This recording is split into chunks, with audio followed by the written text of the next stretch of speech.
un conflicto al que ya nos aludiéramos a partir de una charla que tuvimos el lunes con Fabián Palo Oliver, que se terminó de confirmar en el escrutinio definitivo, ¿no? Se distribuyeron, según el Tribunal Electoral, las 22 bancas de diputados por la minoría, por porcentaje, sin seguir un piso que imponía un decreto ley de comienzos de la democracia o finales de la dictadura. Esto significa que, por ejemplo, la última banca la obtuvo Rubén Giustiniani. En realidad, técnicamente es la banca 41. La obtuvo Rubén Giustiniani por haber tenido una mayor cantidad de votos que el excedente de la tercera banca del Frente Amplio por la Soberanía. Con lo cual, en lugar de ser diputado Fabián Palo Oliver y darle 3 bancas al Frente Amplio por la Soberanía, le terminaron dando la banca a Rubén Giustiniani por su partido, que creo que es Igualdad y Participación. Hay un lío bárbaro porque en realidad hay un antecedente en el que había sido perjudicado el propio Carlos del Frade, y Carlos del Frade utiliza en aquel momento los argumentos que está utilizando ahora Giustiniani, con lo cual hay como una utilización de los argumentos que entonces usó del Frade para otorgarle a Giustiniani la banca,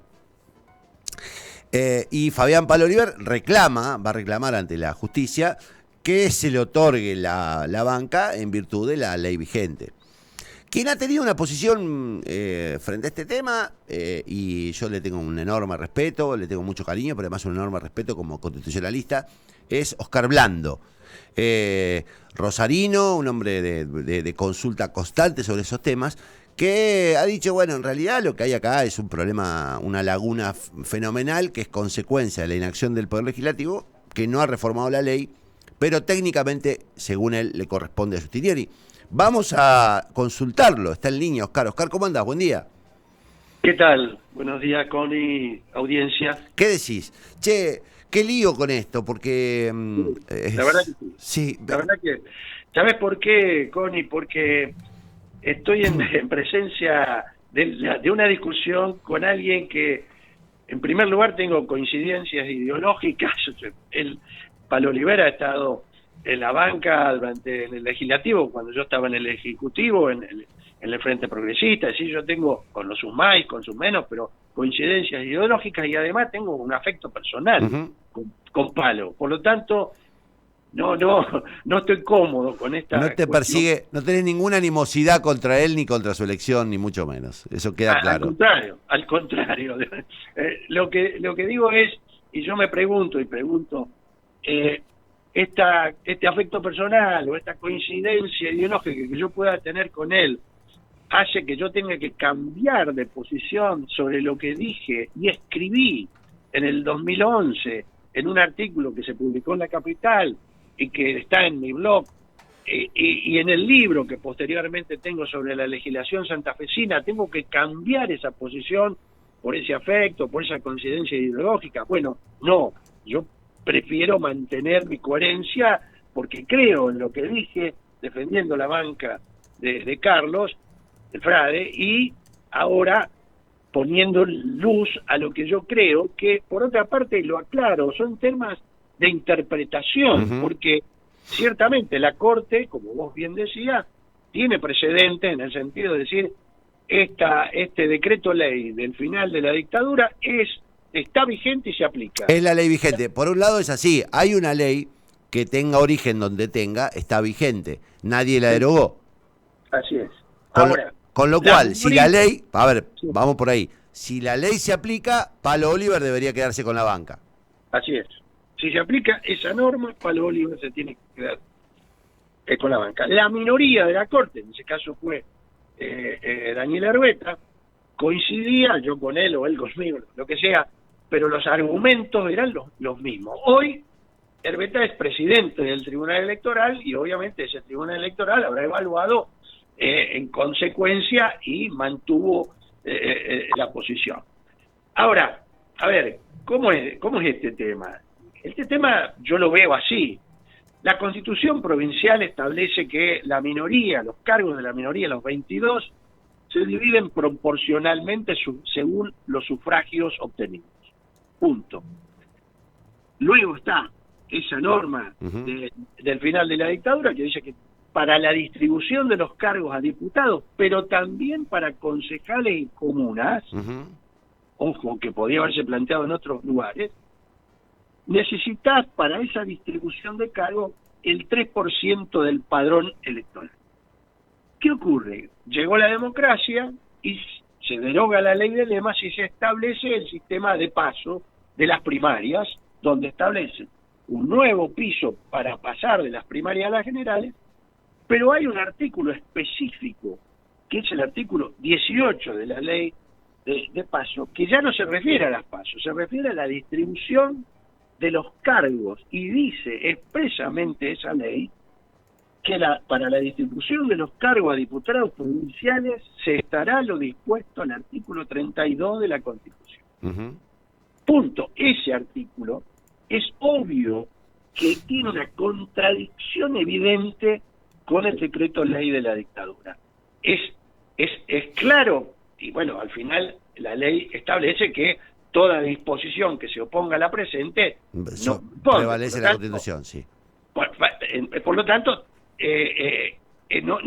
a nuestro juicio no debiera haber duda que esto deberá así. Esto es lo que planteé en el 2011 con Carlos del Frade, que coincidíamos en esta cuestión. Ahora, hay un tema que vos lo estás tirando de alguna manera, es decir, bueno, a ver, todas las leyes vigentes están vigentes y además se aplican, porque este es el tema, y yo te digo que no, y no se aplican incluso en materia electoral.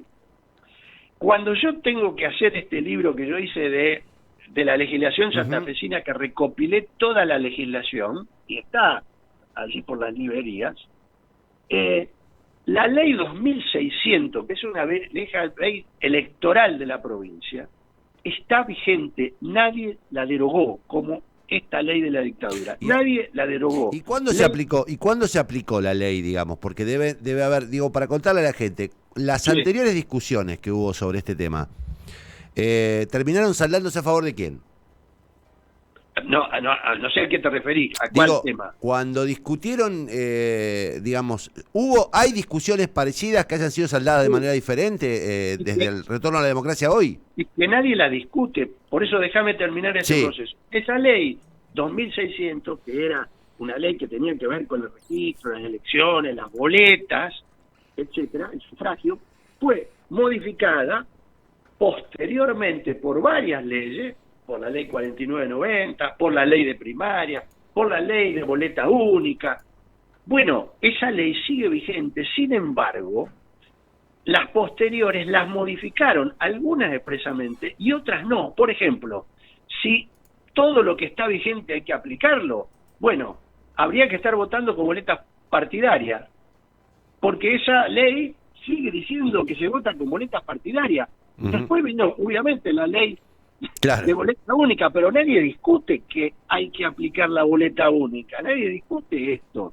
Es decir, no es cierto que todo lo que está vigente se aplica, punto uno. Y segundo, todo lo que está vigente puede tener invalidez constitucional. Mi tesis doctoral tiene que ver con eso, específicamente, no con este tema, pero sí con esa cuestión.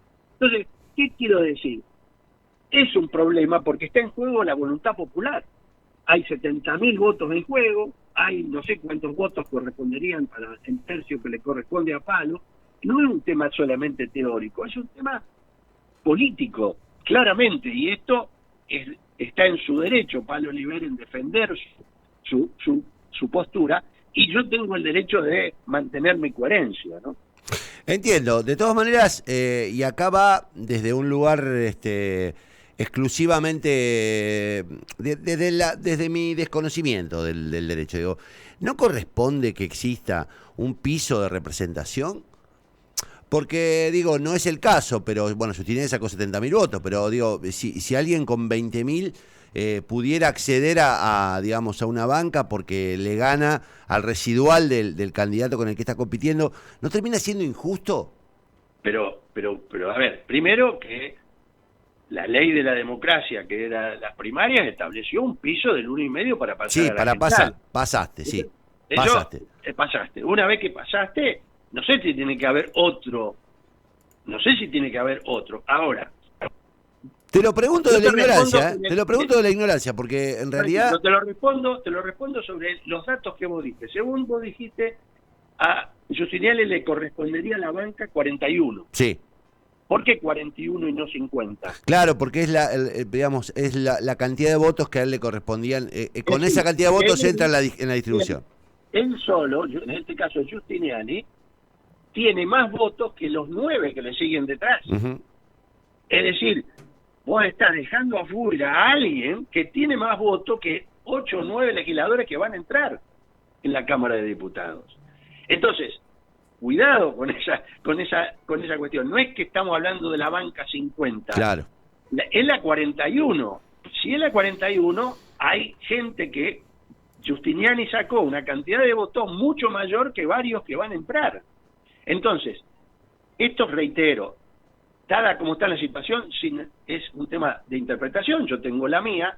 Acá lo que tenía que haber hecho la legislatura, y en esto nos tenemos que hacer responsables todos, de una u otra manera, es haber derogado esta ley, Claro. o haberla aclarado, o decir, bueno, de aquí en más se aplica esto. Me parece que esta es una deuda que hay que reparar de alguna manera, porque hay un problema que es que es evidente. Ahora, los órganos que resuelven esto, Tribunal Electoral y Corte Suprema, esto va a llegar a la Corte Suprema, obviamente, tienen distintas posiciones según quienes la integran. Porque el Tribunal Electoral cada año cambia de presidente, puede cambiar la posición. Si no estuviera el doctor Arbeta, a lo mejor estaría cualquiera otra, el doctor Gutiérrez, el doctor Palictoco, y la postura sería otra. Y Probablemente. no está bien. Nada, yo frente a tu postura, viste, yo al principio dije, mira, tomé una posición, yo creo que tiene que ver, a diferencia tuya, con una cuestión de simpatías, más que de conocimiento, eso yo lo reconozco. Digo, uno elige las construcciones colectivas, no las búsquedas individuales, por eso yo me inclino más por la elección de Pablo Oliver, pero no significa que yo tenga razón. Y te seguí muy de cerca y tuvimos un cruce muy amable por privado en redes. Y digo, la verdad es que, bueno, nada, que yo quiero escuchar las posturas y quiero que tenga razón el que tiene razón, no necesariamente el que a mí me gusta que tenga razón. Por eso digo que tiene mucha importancia escucharte, porque sos una autoridad y porque además me consta no tenés intereses en juego. Pero yo empecé así, Connie. Si fuera por el afecto personal, ahora no me están llamando por eso.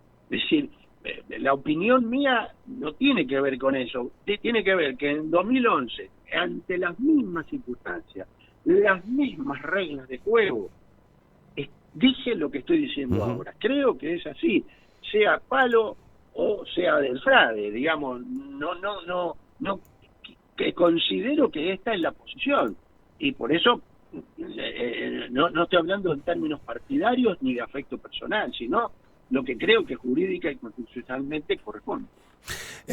Nada, me quedo con esta posición y naturalmente que quiero escuchar la de Palo, pero esto va a ser, ¿cuál es el ámbito de decisión?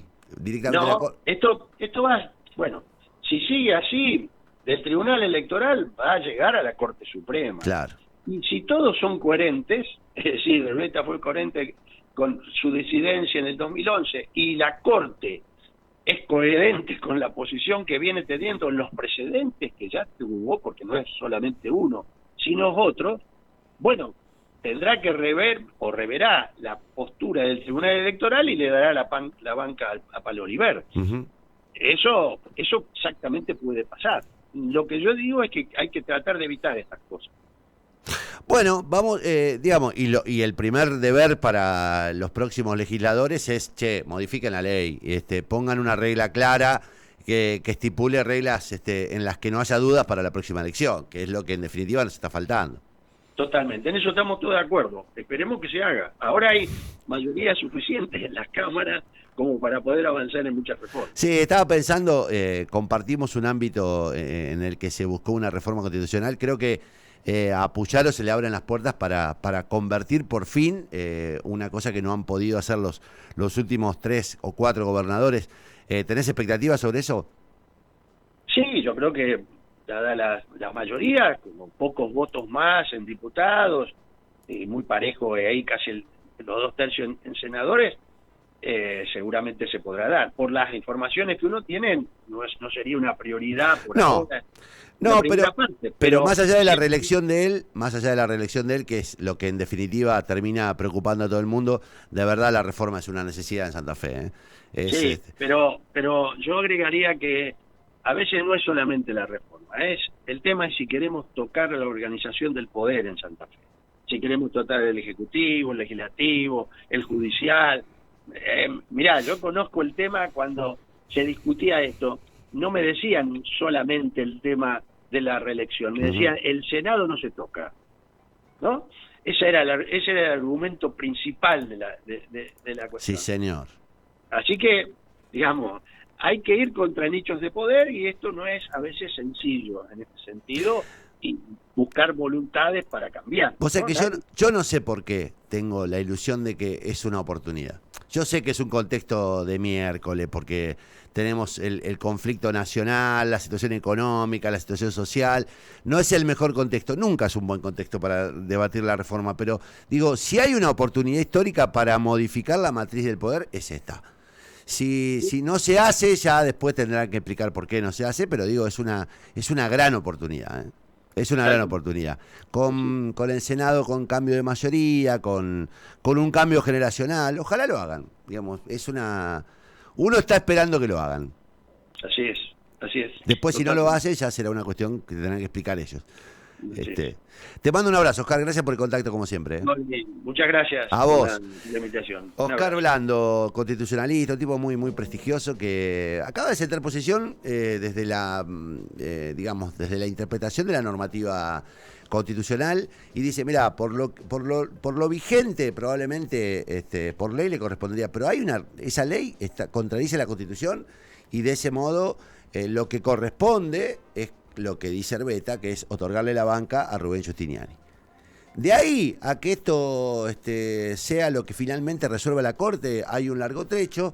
Vamos a ver, porque ahí hay miradas diferentes a la de Herbeta.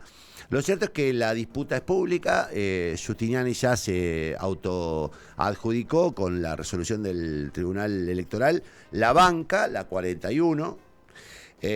Y nada, y Fabián Paloliver está peleando y va a pelear con un recurso. Me acaba de llegar el escrito ya presentado hoy a la mañana, en el que va a reclamar que se le otorgue la banca a él por vigencia de este decreto. Es una discusión, y acá me acompañan los últimos 2 pronunciamientos de la Corte Suprema sobre este tema, en el que se le otorga la banca al que tiene el piso superior. Por eso digo, yo quiero que Palo sea diputado. Eso no lo voy a ocultar. ¿Cuál es mi voluntad? Que Palo sea diputado. ¿Qué me gustaría a mí? Que Palo sea diputado. ¿Le corresponde? No lo sé. Prefiero que lo resuelvan los que saben. Yo solamente me puedo manifestar del lugar de la voluntad y de la interpretación de los fallos anteriores. Ahora, cuando me discutan si está bien o está mal la aplicación de la ley, ya prefiero que hable gente como Oscar Blando.